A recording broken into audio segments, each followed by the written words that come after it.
This topic is one of my favorites because everyone in the field of sales and marketing is operating at a different level of competency as they stay longer and longer in the business. So you really need to understand these four levels of competency, and the first one is called the unconscious incompetent level.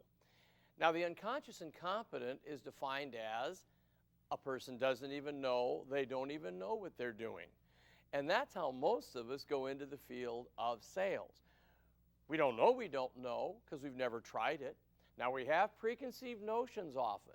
Again, if we're the interesting extrovert, someone said, boy, you're just so talkative and gregarious, you should go into the field of sales. And so we kind of walk in saying, well, I'm pretty much of a natural, I think, but you really don't know that you don't know what you're doing when you first start. Now, this is true of anything.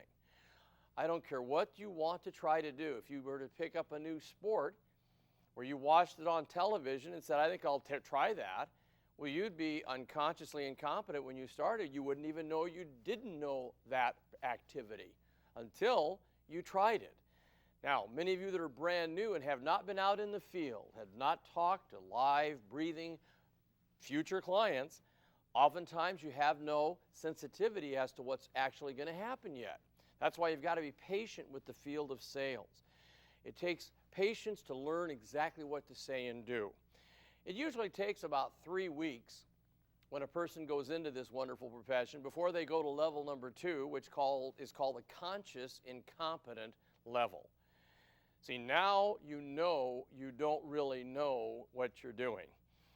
Many people get afraid right here and possibly mentally start thinking of leaving selling. I try to warn companies that when you hire a brand new person, sure, let them get out there and test the water a little bit, but keep an eye on them, because when that unconscious incompetent moves to the conscious incompetent and they start feeling they don't know what they're doing, that they're not getting training, all of a sudden, that's when that person starts losing confidence, and the loss of confidence, then the loss of enthusiasm, the loss of excitement is when they mentally start going out the door.